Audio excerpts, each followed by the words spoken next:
Hello students and welcome back to channel Siraj Shaikh D. आज place of supply का lecture number second होगा, जिसमें हम करेंगे नए points of place of supply. तो स्टार्ट करेंगे आज का क्लास।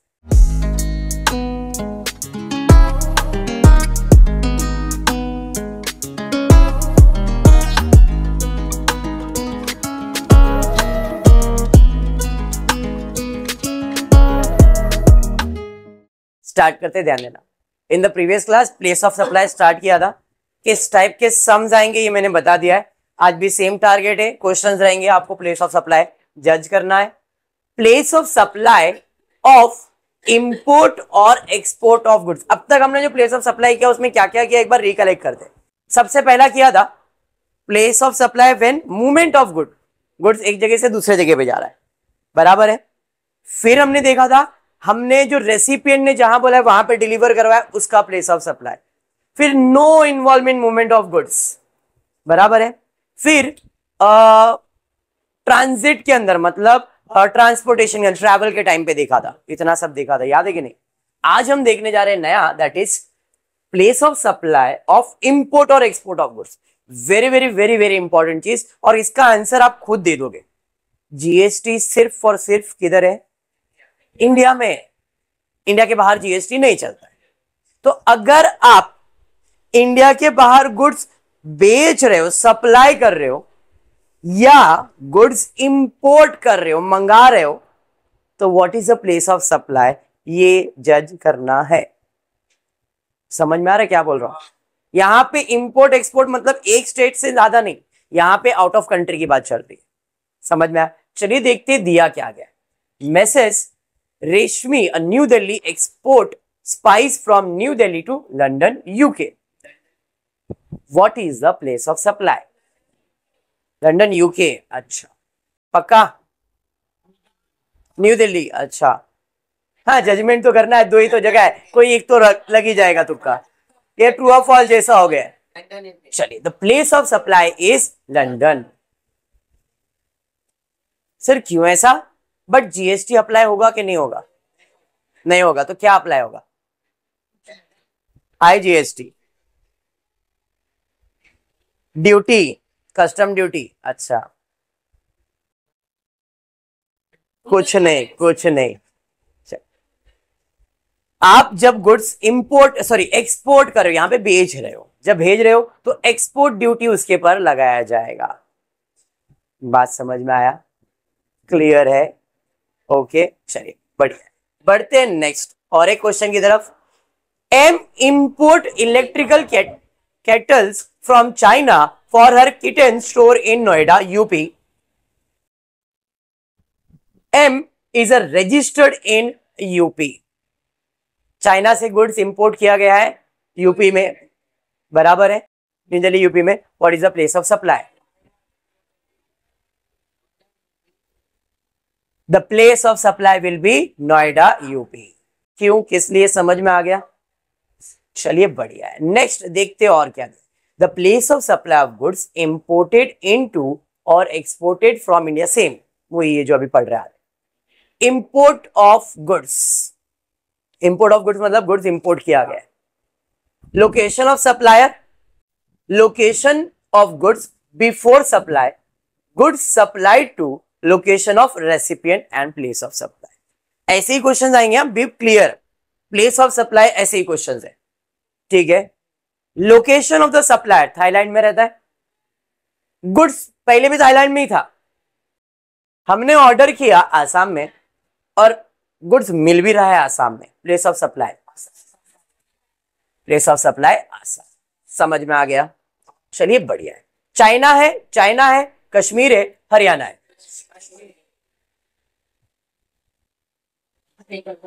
चलिए ठीक है, समझ में आ गया है। सर हरियाणा क्यों नहीं आया? Location of recipient. Very good, the goods were supplied to Kashmir, जहां पे फाइनल डेस्टिनेशन था वो। आगे श्रीलंका, श्रीलंका, केरला, केरला। चलिए ठीक है। कर्नाटका,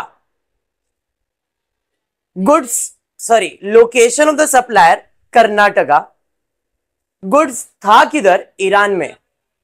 अब इधर क्या समझ में आया कि मैं कर्नाटका में रहता हूं और कोई मुझे ऑर्डर करता है कोई, तो मेरा बाहर कांटेक्ट अच्छा है, तो मैं गुड्स वहां से इंपोर्ट करके उनको सप्लाई करता हूं।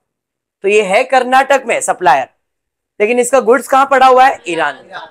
गुड्स सप्लाई कहां किया गया है? दुबई में। लोकेशन ऑफ रेसिपिएंट क्या है? तो कर्नाटका वाले को ऑर्डर दिया, लेकिन बोला गुड्स किधर चाहिए, और गुड्स है किधर? What is the place of supply? The place of supply आएगा ही नहीं यहां पे, क्योंकि इंडिया ही नहीं यहां पे, बाहर के बाहर में डील हो रहा है। समझ में आया? Not an import since the goods are not brought into India. Clear? समझ में आ गया? हाँ बोलिए, क्या क्यों? वापस से वही बता रहा हूं, एग्जाम्पल है भाई, मेरा शॉप है इंडिया में, आप भी इंडियन हो, आपने मुझे बोला है कि मुझे आपके शॉप से अचार चाहिए, और ये अचार मुझे इंडिया में नहीं चाहिए, दुबई में भेजने का है, और वो दुबई में भेजने के लिए मेरे पास जो अचार है वो इंडिया में नहीं है, ईरान में है। तो ईरान से दुबई गया, इंडिया में किधर कुछ हुआ क्या? कोई इंपोर्ट वगैरह कुछ है क्या? तो जब इंडिया में आया ही नहीं, तो what is the place of supply? हाँ, बट जीएसटी किसके लिए है? ठीक है, क्लियर हो गया? चलिए आगे बढ़ते। अच्छा वापस से, और मजा आ रहा है, ऐसा सम करने को मजा आता है ना? आसाम, आसाम, थाईलैंड, आसाम।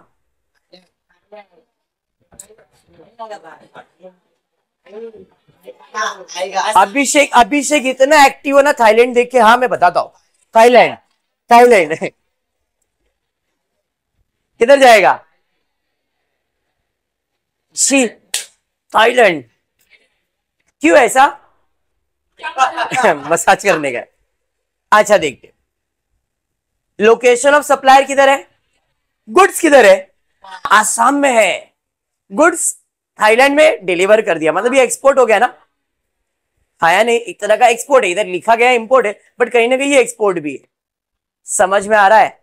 तो इंपोर्ट एक्सपोर्ट के प्लेस में what is the place of supply, वही सीख रहे हो आप यहाँ पे। तो यहाँ पे गुड्स थाईलैंड में डिलीवर हुआ है, but goods were before supply India में ही था, इंडिया से थाईलैंड गया, मतलब यहाँ पे इंपोर्ट एक्सपोर्ट हो गया है, इसलिए the place of supply was Thailand.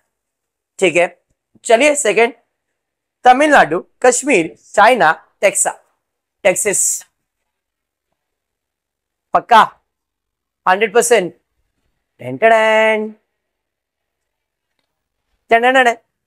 आगे बढ़ते, श्रीलंका, केरला, श्रीलंका, महाराष्ट्र, दुबई, ईरान। हाँ वो ही किस लिए? Maharashtra, Dubai, Iran. Not an export, इधर लिखा गया इंपोर्ट, बट वो है एक्सपोर्ट ऑफ गुड्स का कैटेगरी। समझ में आ गया? प्लेस ऑफ सप्लाई टॉपिक क्या है, क्लियर हुआ अच्छे से? लेसन पूरा यही है, मैं अभी वापस बोल देता हूं, आप टेक्स्ट बुक ओपन करो, आप रेफर करो, जितने पॉइंट्स मैंने करवाया नोट डाउन करके रखो, ये लेसन अच्छे से हो जाएगा। क्लियर है? टैक्स का टेंशन मैंने पहले भी बोला मत लो, 10-12 दिन में मेरे को मिल जाएगा ना, पूरा टैक्स खत्म होगा, और ऐसे ही आराम से पढ़ाऊंगा, कुछ घाई नहीं है उसके। पक्का क्लियर? बढ़ते आगे, नेक्स्ट देखते क्या दिया गया। Place of supply of services with in India. Services, यहां पे डिफरेंस है, anyone? Difference between goods and service. Difference between goods क्या होता है और सर्विस क्या होता है, दोनों में डिफरेंस क्या है? बिकॉज जीएसटी का नाम ही है गुड्स एंड सर्विस टैक्स। तो मुझे सना इसका आंसर देगी। सना बोला तो सब जाग जाते हैं, आप बोलो सर्विस का मतलब। तो गुड्स जो लेते हैं, सेम एक्सपेक्टेशन फ्रॉम यू, बोलो एक एग्जाम्पल चलो दे दो, गुड्स का और सर्विस का।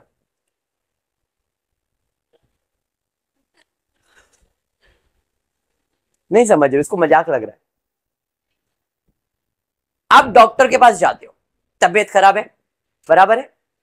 डॉक्टर को बोलते हो मेरी तबीयत खराब है, दवा दे रहा है, बट पहले वो आपको चेक करता है और उसके हिसाब से आपको मेडिसिन देता है, बराबर है?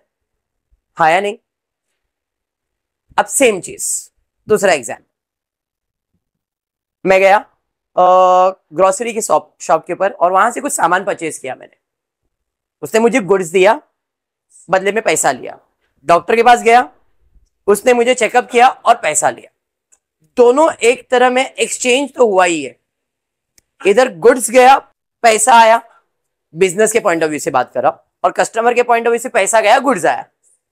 और डॉक्टर के पॉइंट ऑफ व्यू से भाई मैंने चेकअप किया और उसका पैसा लिया, मेरे पास से गया कुछ नहीं, तो मेडिसिन गया ना, मतलब मेडिसिन को गुड्स जैसा काउंट नहीं कर सकते ना। मैंने ट्रीटमेंट किया उसका, मैंने चेकअप किया, उस चेकअप का मैंने फीस लिया, मैंने उसे कुछ रिटर्न में कुछ नहीं दिया। सर्विस का मतलब होता है कि इनटैंजिबल एसेट। इनटैंजिबल मतलब जैसे अभी आप यहां पे बैठे हो, मैं आपसे फीस ले रहा हूं, बट आपको रिटर्न में क्या दे रहा हूं? नॉलेज। दिख नहीं रहा है, वो वेट कर सकते हो क्या? नहीं, उसको कुछ नहीं, उसको बहुत कुछ मिल रहा है। चल, तो यहां पे ना आप नॉलेज का पैसा दे रहे हो, बराबर है। अब वो जो नॉलेज है वो एक काइंड का सर्विस है। लॉयर के पास जाते हो, लॉयर आपको क्या होता है, ठीक है ये केस मैं जीत के दूंगा, आप मुझे इतना पैसा दे दो, तो केस सर्विस उसका पैसा। तो यहां पे यही चीज है, सर्विस भी एक इनटैंजिबल एसेट्स है, इनटैंजिबल इन नेचर होता है, दिखता नहीं बट होता तो है। समझ में आ गया क्या? But goods is a tangible, भाई देख सकते हो, हाँ इस चीज का पैसा है, आ रहा है जा रहा है वो दिखता है, बट सर्विस में सिर्फ इनटैंजिबल इन नेचर होता है। अच्छा ये चीज किया इसके लिए तो इसका पैसा दे।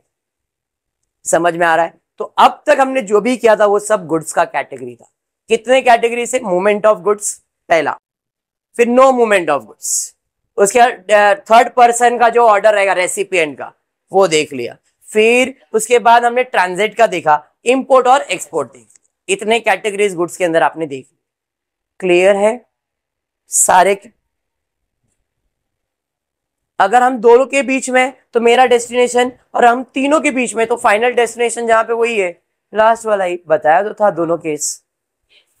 ठीक है, चलिए अब आ जाते हैं इधर, place of supply for service with in India. India के अंदर अगर आप सर्विस प्रोवाइड कर रहे हो तो what will be your place of supply? एक सीए है registered in Mumbai, registered in Mumbai, makes a supply of service to his client Mr. B in Bangalore, Karnataka, registered in Karnataka. क्या समझ में आया? क्वेश्चन पहले समझो। ए ने बी को सर्विस दिया है, ए मुंबई में रजिस्टर्ड है, चार्टर्ड अकाउंटेंट है, उसने उसका बी का अकाउंट लिख के दिया रहेगा, और बी भी रजिस्टर्ड पर्सन है, और वो किधर रजिस्टर्ड है? Karnataka. What is the place of supply? In this case, since the supply is made to registered person, ध्यान से, in this case, since the supply is made to registered person, the place of supply is a location of registered recipient, that is Bangalore, Karnataka. अगर ये unregistered person होता तो place of supply change हो जाता, क्योंकि ये case of service है, goods नहीं है।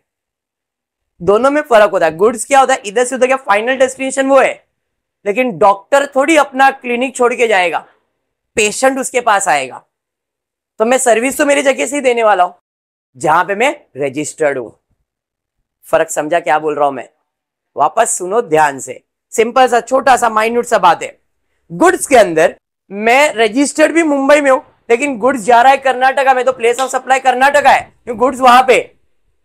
लेकिन अगर मैं मुंबई में रजिस्टर्ड हूं, मैं बैंगलोर में जाके सर्विस भी दे रहा हूं, अगर वो अनरजिस्टर्ड पर्सन है, कोई रजिस्टर्ड पर्सन नहीं है, तो प्लेस ऑफ सप्लाई मेरा ही घर आएगा। फर्क समझा क्या? ये बोलना चाह रहा। क्लियर हुआ? यहां पे उसने वही बोला, in this case since the supply is made to a registered person, hence the place of supply is Bangalore, otherwise place of supply Bangalore नहीं होता। समझ में आ गया? चलिए, chartered accountant registered in Mumbai, makes a supply to the client U of Udupi, Karnataka, not registered. If the address, देखो ध्यान से, if the address of U is available, address available है मतलब वो registered है, बेसिक बात, मैंने कल प्रीपेड और पोस्टपेड के बारे में बताया था। प्रीपेड अनरजिस्टर्ड है, पोस्टपेड रजिस्टर्ड है, तो अपने को इसका मतलब उसका एड्रेस मालूम है। तो अगर मुझे इसका एग्जैक्ट लोकेशन है, सर बोला तो है कर्नाटक, कर्नाटक में किधर स्पेसिफाई किया है क्या? अगर मुझे यू का एड्रेस मालूम है, मतलब वो रजिस्टर्ड है। अगर वो रजिस्टर्ड है तो प्लेस ऑफ सप्लाई क्या बन जाता? लोकेशन उडुपी बन जाता। लेकिन क्योंकि वो नॉट रजिस्टर वर्ड यूज कर दिया है, will be Udupi place of supply, else the location of Mr. A which is Mumbai will be the place of supply। अगर यू का एड्रेस रजिस्टर्ड होता, मालूम होता, तो प्लेस ऑफ सप्लाई उडुपी होता, कर्नाटक। लेकिन क्योंकि वो नॉट रजिस्टर्ड है तो प्लेस ऑफ सप्लाई क्या रहेगा? समझा फर्क? ध्यान में रहेगा ना? अच्छे से दिमाग में बैठा है। चलिए देखते हैं और क्या है। Services directly in relation to immovable property, काय नवीन झाला आता? काय? Services, services directly in relation to immovable property. For example मैं एक मैकेनिक हूं, मैं एक मैकेनिक हूं, भाई गाड़ी खराब हो गया और गाड़ी वहां से हिलने वाला नहीं है। मुझे फोन आया, सर मेरा गाड़ी खराब हो गया, आप रिपेयर करने आओ। अब वो गाड़ी तो हिलने वाली नहीं वहां पे, तो मुझे ही जाना पड़ेगा। इस केस में what is a place of supply, वो समझा हेडिंग क्या है? Services directly in relation to immovable property. अब मैंने एग्जांपल गाड़ी का दिया है, कोई असेट मशीन खराब हो गया है, भाई मशीन वहां से हिला ही नहीं सकती, आपको मैकेनिक को वहां पे जाना पड़ेगा, तो मैकेनिक जाके वहां पे सर्विस ही करेगा ना।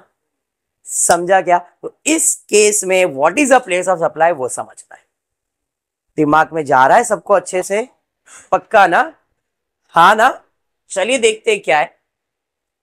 KTS Builder Mumbai is constructing a factory building of PLM Private Limited, Kolkata in New Delhi। यार क्वेश्चन तो समझो अच्छे से। KTS Builder Mumbai is constructing a factory building of PLM Private Limited, Kolkata in New Delhi। Question समझ गया? दिनेश बोल क्या है क्वेश्चन, क्या मतलब मीनिंग? मुंबई का बिल्डर है अच्छा ट्रांसलेट कर रहा है बेटा तू? अच्छा ठीक ठीक ओके, वही इसके लिए मैं तेरा सुनने बैठा हूं। बोल।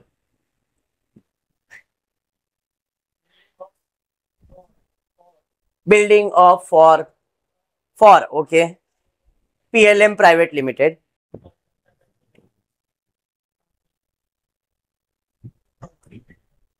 अच्छा तो इसका मतलब ये है, मैं कॉन्ट्रैक्टर हूं जो कि मुंबई में रहता है, मुझे कोलकाता वाले ने कॉल किया, बोला मुझे एक बिल्डिंग बनाने का है, बराबर है, लेकिन दिल्ली में बिल्डिंग बनाना है, कोलकाता में नहीं बनाना है, तो what is the place of supply?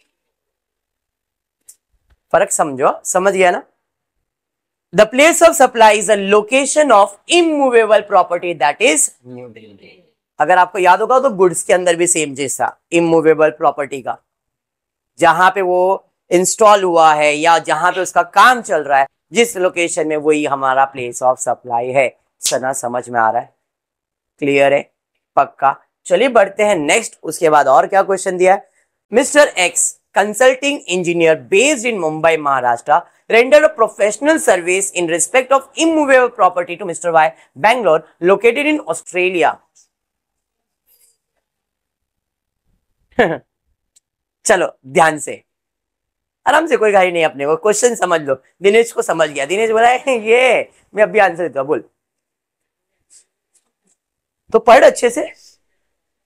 Mister x, हाँ सामने, x is a consulting engineer based in Maharashtra, render professional service in respect of immovable property in Bangalore।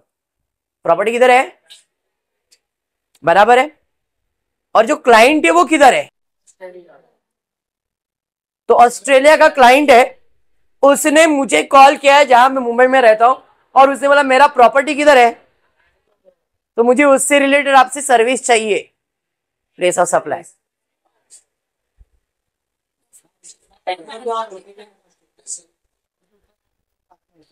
Immovable property of mister Y. अच्छा, ये बैंगलोर का property किधर है? Australia. इतना मैंने भी ध्यान नहीं दिया, वापस है क्या उसके अंदर, मतलब क्वेश्चन तो समझ गया कि रूल क्या है उसका। तो यही था कि ये भाई मुंबई में रहता है, उसको वाई ने कॉल किया, और वाई का लोकेशन क्या है और प्रॉपर्टी कहां है? ऑस्ट्रेलिया में है। बराबर है इंग्लिश। एक्स बैगन, mister X a consulting engineer based in Mumbai. ओ बैगन, ध्यान दे, लग ही रहा है आज। Based in Mumbai Maharashtra, renders a professional service in respect of immovable property of Y। Y का immovable property है, और Y किधर रहता है? बैंगलोर में। और प्रॉपर्टी किधर लोकेटेड है? मतलब मेरा प्रॉपर्टी ऑस्ट्रेलिया में, बी बैंगलोर में रहता है। हाँ, अच्छा आप आंसर दे रहे हो, अच्छा आप आंसर दे रहे हो, मैं आंसर पूछा नहीं। क्लियर याद है? ओ बैंगन, ध्यान दो। Place of supply will be, since the immovable property is located outside, baba ध्यान दो, since the immovable property is located outside India, the place of supply of service is a location of recipient, that is Bangalore, and not the place where the immovable property is located, that is Australia। क्या कड़ा यहां पे? क्या बात है, very good. यहां पे simple यही है, अगर प्रॉपर्टी इंडिया के बाहर इमूवेबल प्रॉपर्टी, तो जो लोकेशन ऑफ रेसिपिएंट है, जिसने अपने को ऑर्डर दिया है सर्विस के लिए, उसका लोकेशन, और वो बंदा अगर नॉन रजिस्टर्ड है तो अपना लोकेशन। समझ में आ गया? क्लियर है? कंसेप्ट क्लियर हो गया for services of immovable property. चलिए देखते हैं और क्या है, उसी से रिलेटेड है। NG, a consulting engineer based in Mumbai, Maharashtra, renders a professional service in respect of highway connecting Mumbai-Delhi Industrial Corridor। क्या समझा है क्वेश्चन? देख लो अच्छे से, कोई घाई नहीं है मेरे को। NG एक कंसल्टिंग इंजीनियरिंग फर्म है मुंबई का, वो प्रोफेशनल सर्विस दे रहा है in respect of highway connecting Mumbai Delhi industrial corridor. इससे रिलेटेड हमने डिस्कशन किया हुआ है, नहीं किया है? अच्छा नहीं किया तो अभी करेंगे, अभी देख पढ़ क्या है। What is the place of supply? Mumbai. Okay, highway place चाहिए बेटा, प्लेस मुंबई दिल्ली हाईवे। अच्छा, इस केस में ये देखा जाएगा, इस केस में ये देखा जाएगा कि सेंटर मुंबई दिल्ली के बीच जो रोड है, उसमें मैक्सिमम कंस्ट्रक्शन किस प्लेस पे हुआ है। अब मुंबई से दिल्ली नहीं आएगा, क्वेश्चन में दिया जाएगा, ये तो सिर्फ हाफ इंफॉर्मेशन है, मैं जो बता रहा हूं सुनो। इधर देखा जाएगा कि भाई मुंबई से दिल्ली फॉर एग्जांपल 2000 किलोमीटर है, बराबर है, तो सेंटर इज 1000। अगर मेरा कंस्ट्रक्शन 1000 के अंदर है तो मैक्सिमम सर्विस तो मुंबई में हुआ है, दिल्ली तो अभी पहुंचा भी नहीं हूं मैं, हाँ या नहीं? 1000 के अंदर का ही कंस्ट्रक्शन है, मतलब अभी तक कंस्ट्रक्शन मुंबई में ही चल रहा है रोड का। लेकिन वही जगह पे अगर कंस्ट्रक्शन दिल्ली में ज्यादा हुआ है और मुंबई में कम हुआ है, तो प्लेस ऑफ सप्लाई क्या बन जाएगा? दिल्ली, मुंबई नहीं। क्योंकि कंस्ट्रक्शन किधर से हो रहा है ये थोड़ी मालूम है कि दिल्ली से कंस्ट्रक्शन हो रहा है कि मुंबई से कंस्ट्रक्शन हो रहा है हाईवे का। फर्क समझ में आ रहा है क्या? मतलब इस केस में ये देखा जाएगा जिधर मैक्सिमम सर्विस दिया गया है, जिधर मैक्सिमम सर्विस दिया गया है वो मेरा प्लेस ऑफ सप्लाई। अब इधर ऐसा कुछ बोला नहीं गया, देखते क्या दिया है। Since the immovable property that is road is located in more than one state, हाँ वो तो देख ही रहा है, एक स्टेट से ज्यादा है, the supply of service shall be treated as made in each of the respective state. अभी जो मैंने बोला, supply of service shall be treated as made in each of the respective state in proportion to the value of service separately collected or determined in terms of the contract or an agreement entered into this regard। मतलब अभी मैंने जैसे बताया कि मुंबई दिल्ली का highway का construction करने का 2000 किलोमीटर का, बराबर है, तो मुंबई टू दिल्ली का जो कंस्ट्रक्शन होगा उसमें मुंबई में कितना पोर्शन आ रहा है, दिल्ली में कितना पोर्शन आ रहा है, उसमें से कितना सर्विस किसको प्रोवाइड किया गया, उस बेसिस के ऊपर प्लेस ऑफ सप्लाई डिसाइड होगा। जिधर मैक्सिमम सर्विस दिया है उस स्टेट में वो प्लेस ऑफ सप्लाई बन जाएगा उतने वैल्यू का। तो यहां पे वही बोला गया था, supply of the service shall be treated as made in each of the respective states. Done है, क्लियर। चलिए देखते कुछ दिया है क्या। यस, और भी है। Ramesh a CA New Delhi travels to Mumbai for a business and stay. अच्छा, ये होटल्स का आ गया, ये एक नया कैटेगरी है, ये रोड बेस के ऊपर नहीं है, होटल कैटेगरी के सर्विसेज है। मतलब अभी मैं आ रहा हूं मुंबई में, मैं होटल सर्विस ले रहा हूं, तो what will be the place of supply. ये कैटेगरी अलग आ गया, इधर हेडिंग नहीं आया, बट ये उसी टाइप के अंदर है। रमेश एक सीए है न्यू दिल्ली का, travel to Mumbai, Mumbai travel कर रहा है for business and stays in hotel there, what is place of supply. पक्का, चल ठीक। The place of supply is accommodation service, ये अकोमोडेशन सर्विस आ गया, is a place where the hotel is located, that is Mumbai. ठीक है, अगर ज्यादा दिमाग नहीं चलता है तो मैंने फर्स्ट लेक्चर में क्लियर बता दिया था, प्लेस ऑफ सप्लाई डेस्टिनेशन है, हमेशा याद रखना, प्लेस ऑफ सप्लाई डेस्टिनेशन है। ओके, चलिए देखते हैं। Best Inn based at Mumbai takes reservation for accommodation in its hotels and all across India for late airlines based at New Delhi for overnight stay of its crew member. Dinesh, एक बार question फिर से read करते, जरा ध्यान देना, या तेरा ध्यान एक बाजू आ जाता है ना पूरा, सर इधर है। चलो, Best Inn based at Mumbai, Best Inn मतलब एक होटल का नाम है, ठीक है। Best Inn based in Mumbai takes reservation for accommodation in its hotels, उन्होंने रिजर्वेशन लिया हुआ है, मतलब लोगों को रहना रहेगा तो उसने अपना होटल बुकिंग करवाया है। All across India, all across India मतलब बेस्ट इन बेस्ड मुंबई का है। कमलेश, डिंग डिंग डिंग डिंग, इधर ध्यान दे बेटा, best in Mumbai based company है, लेकिन बुकिंग ऑल ओवर इंडिया से लेती है। मतलब दिल्ली वाला भी अगर उसको रहना है मुंबई में बुकिंग कर सकता है, केरला वाला को भी मुंबई में आके इस होटल में रहना बुकिंग कर सकता है, तो बुकिंग तो वो ऑल ओवर इंडिया ले रहा है, बराबर है। फ्रॉम लेट एयरलाइंस, अब ये लेट एयरलाइंस इंपॉर्टेंट है यहां पे, वो बुकिंग किससे ले रहा है, लेट एयरलाइंस, आम पब्लिक से नहीं ले रहा है। और वो जो लेट एयरलाइंस वाला है उसकी कंपनी कहां बेस्ड है, अब उसकी कंपनी बेस्ड है मतलब कहीं ना कहीं वो रजिस्टर्ड है, इतनी बड़ी कंपनी तो रजिस्टर्ड तो रहेगी। For overnight stay of its crew members, मतलब एयरलाइंस कंपनी के जो भी स्टाफ रहेंगे उनके लिए रहने के लिए बेस्ट इन वन से उनका टाई अप रहेगा। उन्होंने बोला कि भाई हमारे जो भी क्रू मेंबर्स आएंगे मुंबई में तो उनको रहने के लिए आपके होटल में रहना पड़ेगा, जगह देना पड़ेगा। बोला ठीक है हम कर देंगे। तो what is the place of supply, what is the place of supply, what is the place of supply, देख लो बहुत सारी चीजें दिख रही है अचानक में भयानक, ध्यान दे। तीन अलग अलग केसेस दिया है इस चीज के लिए, तीन अलग अलग केसेस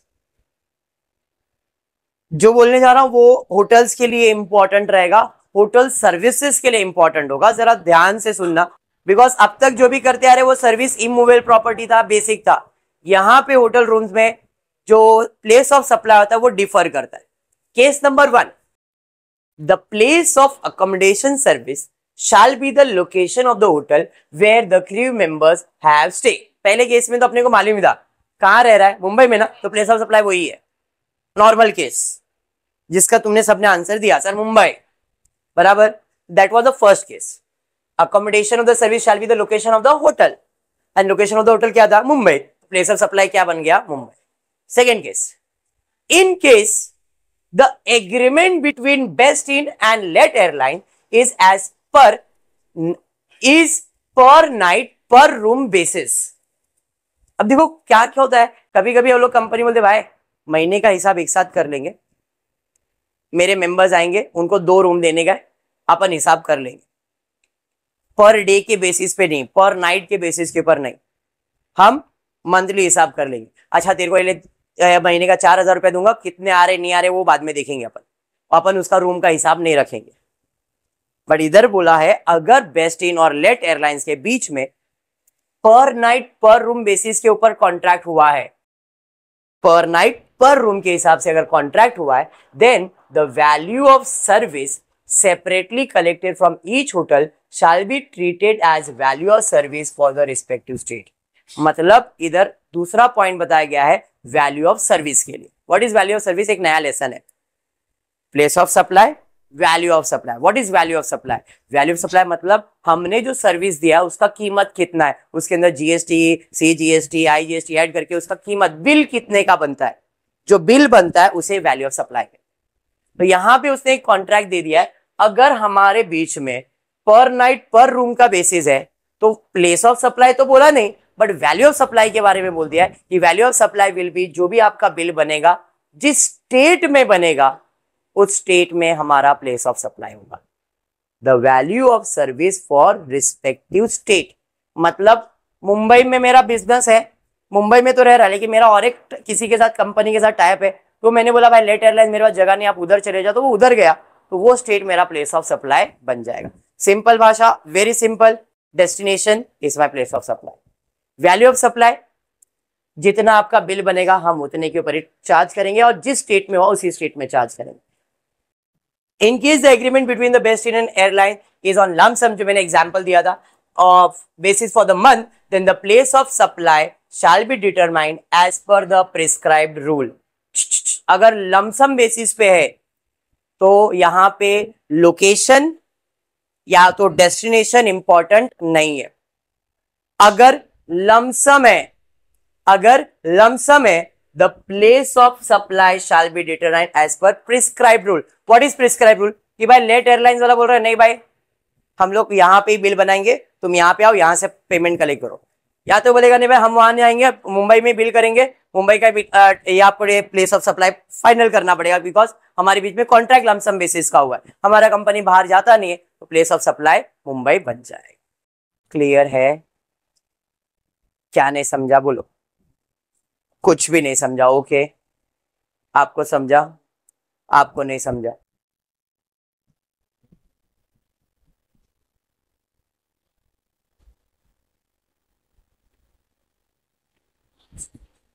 आंसर इधर क्या लिखना है?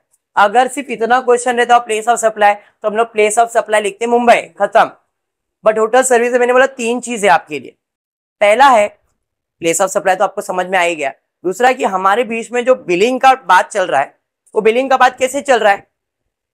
आप आओ रहो बिल बनाओ और पेमेंट कर दो, आओ रहो पेमेंट करो बिल बनाओ। इसका मतलब ये हुआ कि अगर मैं मुंबई में रह रहा हूं तो मुंबई प्लेस ऑफ सप्लाई, अगर बेस्ट इन का कोई दूसरे स्टेट में अगर होटल है और मैं वहां जाके रह रहा हूं तो वो मेरा प्लेस ऑफ सप्लाई।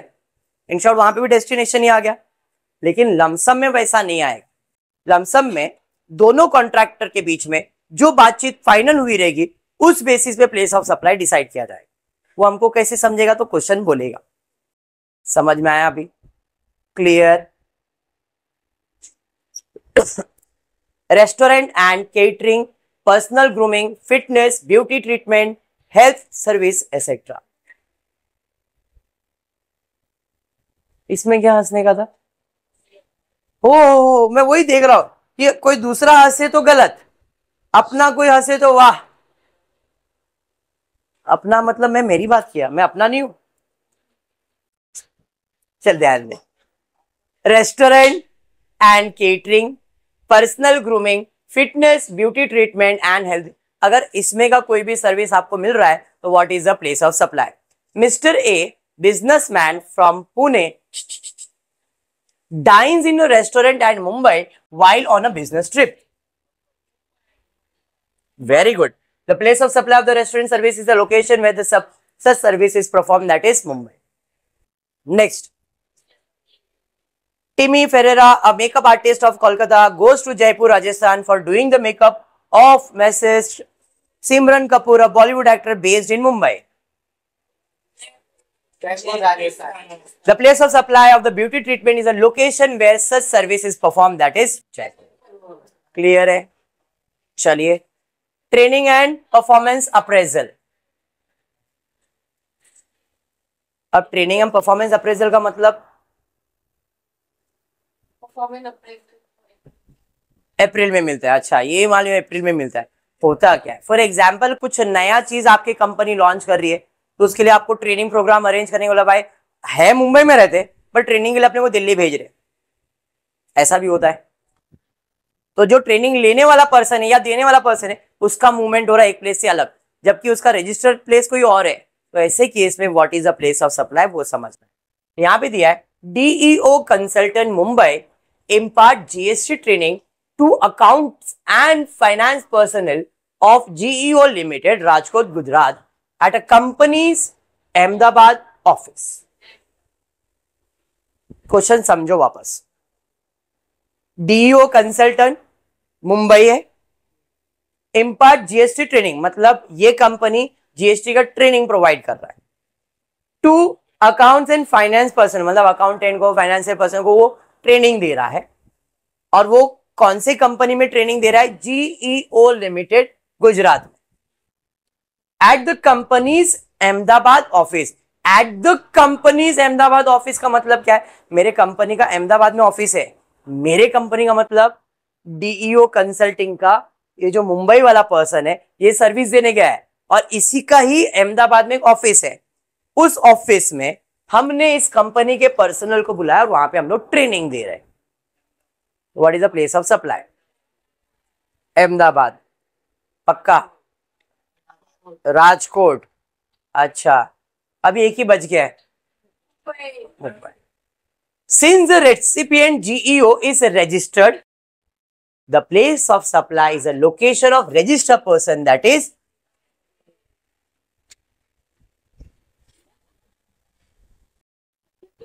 समझ में आ गया. सर ऐसा क्यों, अहमदाबाद क्यों नहीं आया? हमने ये सर्विस किसको दिया? और मैंने आज स्टार्ट में बताया अगर वो एक रजिस्टर्ड पर्सन है तो प्लेस ऑफ सप्लाई क्या आएगा? जीईओ आएगा. अगर वो रजिस्टर्ड नहीं रहता तो मैंने जहां पे सर्विस दिया, मेरा जहां पे रजिस्ट्रेशन है वही मेरा प्लेस ऑफ सप्लाई है. सिंस द रेसिपिएंट जिसको आपने सर्विस दिया है वो एक रजिस्टर्ड प्लेस है, इसलिए प्लेस ऑफ सप्लाई क्या बन गया है? चलिए देखते और क्या है. Suresh, unregistered person. एक अनरजिस्टर्ड पर्सन है based in Noida, sign up with excellent linguistic Delhi for training of English speaking at New Delhi centre. Question समझ लो. सुरेश एक अनरजिस्टर्ड पर्सन है नोएडा में, sign up for excellent linguistic New Delhi for training on English speaking at their New Delhi centre.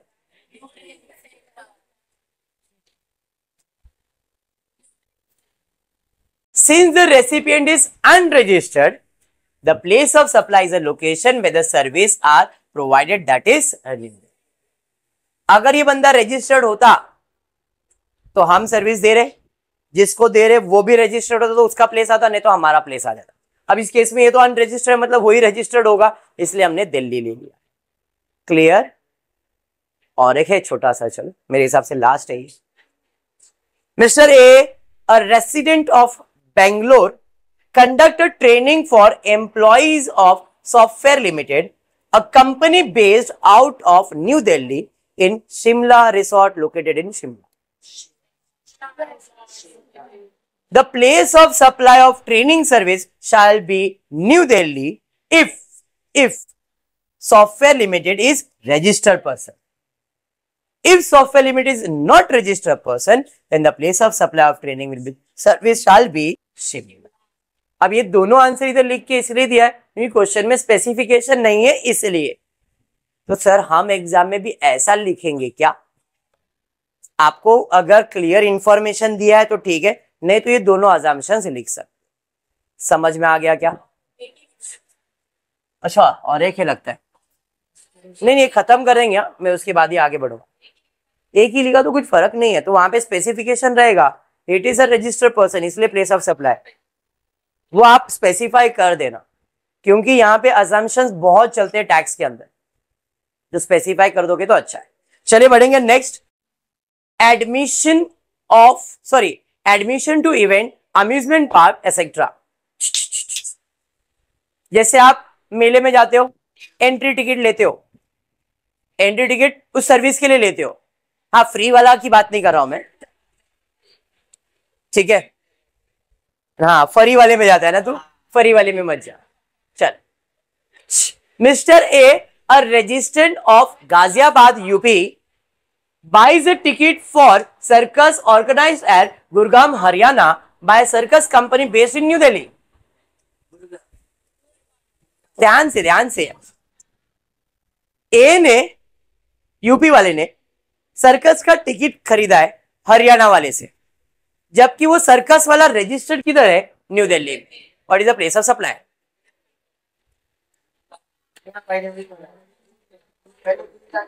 Service किधर मिल रहा है ना? तो फिर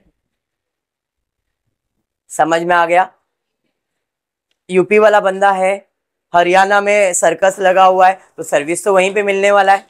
जैसे मैंने डॉक्टर का एग्जाम्पल दिया था आपको, बराबर है सर। लेकिन ये तो कंपनी न्यू दिल्ली में रजिस्टर्ड है, उससे बोला है by a circus company based in New Delhi, मतलब मेरा कंपनी न्यू दिल्ली में बेस्ड है, बट मैं सर्विस कहाँ प्रोवाइड कर रहा हूँ? वहां पे रजिस्ट्रेशन मिल गया ना मुझे, समझ में आया। चलिए next, B of New Delhi. नहीं भाई, खत्म करके मैं बस करो मत, मैंने पिछले लेक्चर में ही बोला है जितना मैक्सिमम कवर करने का उतना कवर करूंगा, और आज शायद लास्ट लेक्चर ही रख दूंगा, प्लेस ऑफ सप्लाई। यस, उसके बाद फिर नया टॉपिक चालू करूंगा। क्या हो गया भाई? मैंने पहले बोला टैक्स के अंदर प्रैक्टिकल बहुत कम है, थियरी ज्यादा है, बट प्रैक्टिकल सब ऐसा ही है। वो पहले डायरेक्ट टैक्स ऐसा नहीं है, यहाँ सैलरी है तो ये पॉइंट्स याद रखना है, वैसा कुछ भी नहीं। बट इसके अंदर जो पॉइंट्स में बोल रहा हूं वो नोट डाउन करके रखो, वो आपके लिए अच्छा रहेगा। Next, mister B of New Delhi buys a ticket for an amusement park located in Noida UP.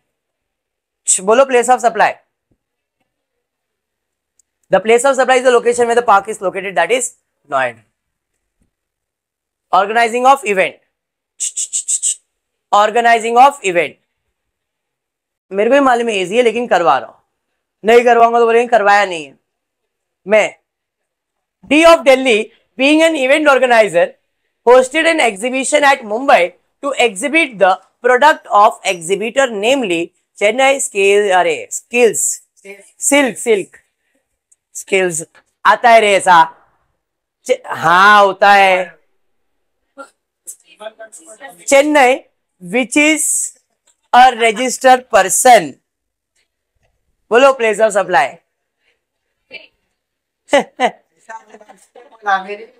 तू आसिफ बराबर है, पीओएस। चलो ध्यान दो, व्हाट इज पीओएस?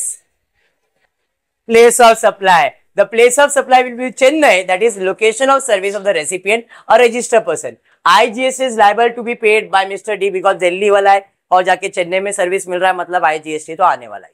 और कुछ है? हाँ हाँ,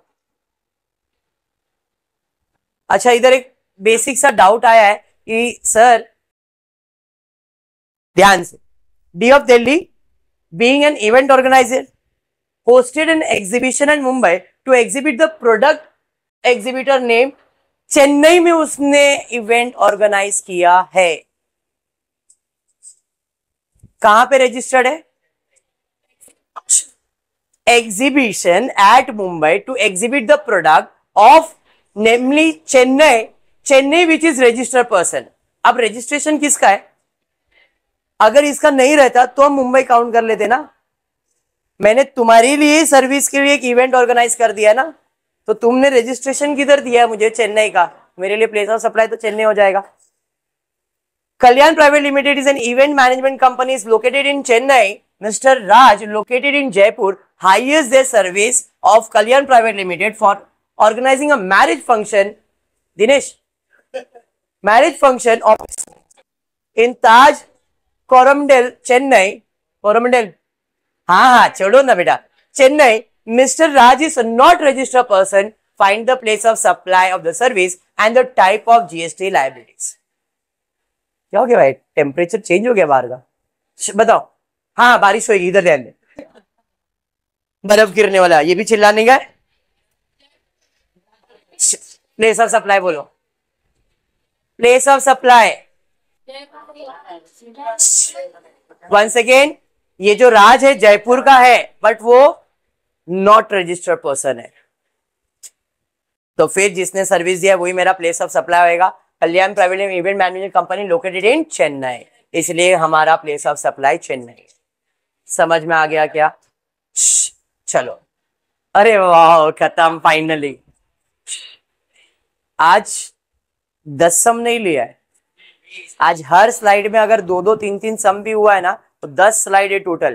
तो 10 स्लाइड मतलब मेरे को जहां तक मालूम 25 सम तो हुए रहेंगे, क्योंकि किसी किसी में 3-3 सम थे और किसी किसी में 2-2 सम थे, बराबर है। तो 2-2 का एवरेज भी लूंगा तो 10 स्लाइड का 20 है, और जिसमें 1-2 सम एक्स्ट्रा ऐड हुए रहेंगे तो 25 के ऊपर ही सम हुए रहेंगे। पिछले लेक्चर में भी हमने कुछ 20 या 15 स्लाइड था, अभी बीच में किसी में छोटे छोटे सम्स भी थे, तो 15 और 20 35 सम के आसपास हो गए। टेक्स्ट बुक अगर मनन प्रकाशन के देखो तो 73 सम्स के आसपास है। सम मतलब ऐसे सेंटेंस है। तो अब आपका लुकआउट है कि वह उसको प्रैक्टिस कैसे कर। डाउट वगैरह कुछ भी है तो पूछो, लेकिन जितना मैंने करवाया, जो पॉइंट्स मैंने दिया है, उतना ही आपको पॉइंट कंसीडर करना है। नेक्स्ट लेक्चर में अभी पहले मैं टैक्स वाइंड अप करूंगा, उसके बाद दूसरा टॉपिक चालू करने वाला, मतलब कॉस्ट, यही 2 चीज बच गया अभी। एफए में 2 लेसन और कॉस्ट में 1 लेसन।